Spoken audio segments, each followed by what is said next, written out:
So not getting events with your mobile bar or mobile bartending business, you really have one of two routes that you can go, and I'm going to give you a direct path forward. I'm going to give you the solution on the way that you need to think to right this ship, to turn this ship around, especially if you're in your first 6 months of your business. By the way, check out mobilebarhub.com. There's more free resources, and check out the membership, because the sales mastermind, the marketing mastermind is built for this reason. They're bite-sized videos. Go and watch those videos. Let's just use a random example here. Let's say Sarah, she's from Georgia, called Sarah Bear Mobile Bartending. That was her nickname growing up by her mom. She's sitting on a bench, sitting on the Forrest Gump bench, and she's starting to think about her mobile bartending business that she launched 4 months ago. She is going through those growing pains. Excitement is starting to just wear off, or it has worn off. So how do we turn this ship around? What's the best route forward? What she's going to do is she's going to test out a bunch of marketing and sales tactics, maybe try some stuff on social, maybe run an ad real quick. I see that all the time where it's like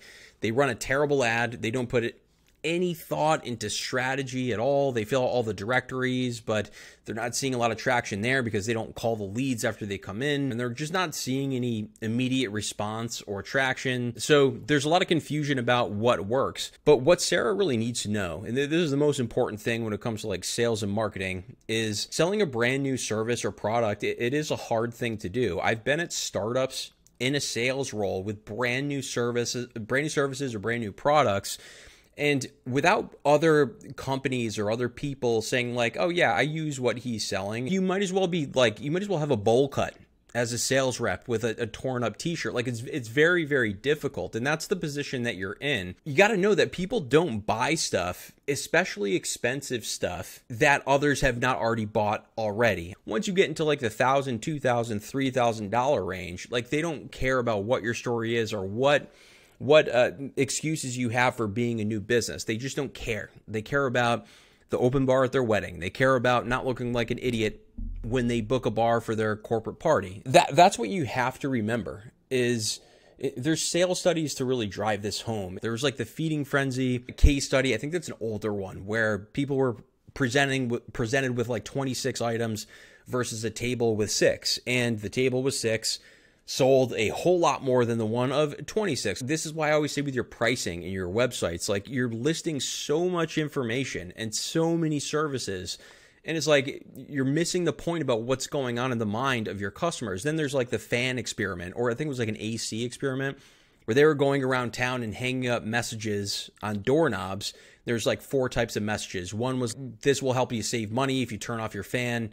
The second one was like, save the environment. The third one was another generic one like that. And then the fourth one was, you're using more energy than 77% of your neighbors. And the only message that actually made people move and had like significant impact on people making a change was that last one, because social proof is so powerful. You as a customer, you have to pay attention to if like the product and all this, like the presentation of everything, if that doesn't look great, the person better be very sharp and their sales better be very sharp. I'm going to get to an encouraging portion here of this video, so really just stick with me. Somebody who's booking an open bar for a wedding, and you're talking to a bride, and you're like, here's 10 brides and their testimonials, and here's some pictures and how happy they were. Like they were extremely happy.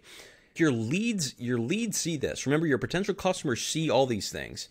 So if you don't have a good brand, or if you're not like in tune to what you're saying on the phone, you better just be getting a ton of leads, because your hit rate's going to be very low. So you need to get a ton of leads, because you're not calling your leads. And when you do, you don't have a game plan. You have to at least understand that before you go out to the market. Sarah, she doesn't get like a response from her visibility, and she's going to say things like, social media doesn't work for me, or ads might even say social media doesn't work. It's going to take her 30 leads to close one. If she gets some events under her belt, get some testimonials, isn't lazy with calling her leads, she'll get like one. It's not going to be 1 in 5, but it's definitely not going to be 1 in 30. So anybody in this spot, you really have 2 routes to go. First one is you can keep on the path that you're going on. And it's like very obvious, like you have a pulse on what works in sales and marketing. You kind of know what you need to do, but you're just at a point of desperation where you think doing more things is the smarter move, which it is definitely not. You're probably not going to double your energy into these things because you're not getting a response of, hey, you're on the right path. So you're going to be 1 foot in and 1 foot out on a lot of the things that you're doing, and you're going to spend a bunch of time and money. You keep going. You might get a win in 2 months. You might get it next week. Who really knows? Or option number 2 is you can work an event at cost or for free or at 50% off like next week. You can post to community forums, reach out to nonprofits, let them know you'll do one signature drink, set up decor, make the event special for basically free for that celebration. And instead of that time and money that you put into whatever the hell that you're doing now, you start to gain momentum with running an event. You have a sign also that says, hey, we're giving away 10 Amazon gift cards for Google reviews. You get your 10 first Google reviews. You get images. Maybe you have a friend come and take pictures, or a photographer, and you just go above and beyond. You may even get referrals from that event. Again, at the end of the day, you could spend 25 hours in the next 2 weeks and $1,000 on a directory or something, or you can just gain the momentum at this event, kind of save your ego, work at cost, and make $200 in tips and have something to build on. There's no right or wrong way to do it. You could be a business that stays at market price and just gets gung-ho with sales. People in the Facebook group always say, know your worth. Why are you charging that little? This is about momentum in the early stages. And a lot of those people that make those statements are struggling in their business. You can always increase your prices in the future, but the energy that this provides mobile bar owners, but just like business owners in general, that didn't really, a lot of times don't know what like is required for sales and marketing and how hard things can be. It provides this jolt and a rejuvenation for their business, and they see the vision again. And then you start to see them start to like the little things, like put effort into social media. It's energizing to run social media or post on social media when you have like cool videos and cool pictures from your event, and you start to see like, wow, I have like a respectable mobile bar or mobile bar business. Ideally, you get events at market price and build momentum.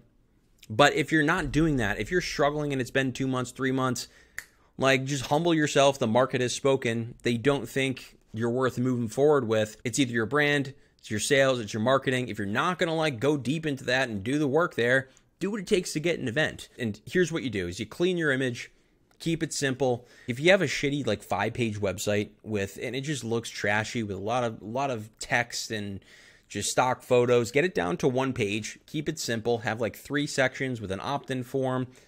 That's all you do. It's better to have a really good looking 1-page site or a really good looking 600 square foot home than a shack that has 5 different rooms. Number 2 is Google My Business Profile, set that up.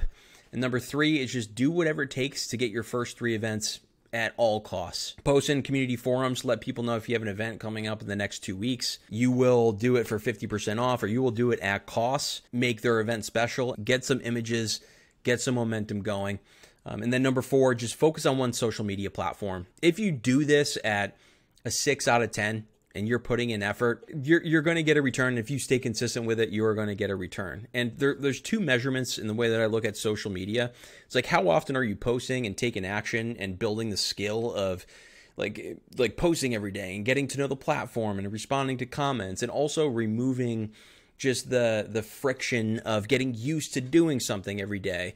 And then the other part of that is, what is your actual effort?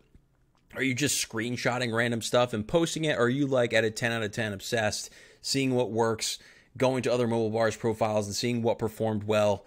Truth is, most people, you'll be at a 10 out of 10, you may have momentum, then you'll be at like a 4 out of 10 for 2 days, or maybe you'll miss 2 days altogether. In that moment, it may take a little more time, but if you stick with it, you'll get a little pop. You'll get a video that gets 5,000 views. Then you start to love it. You start to see, oh, there it is.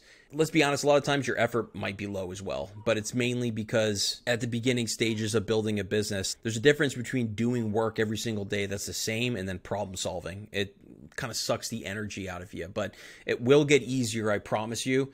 And the only way to actually succeed here is to remove all the distractions of every single, like you're doing 10 marketing things at once. If you focus on one social media platform, get to know it, respond to comments, post in the stories, post 5 times a day and put in effort, not post once a day and put in real effort, like you'll see a return. So stick with it. Those that stick with it, that's really the game.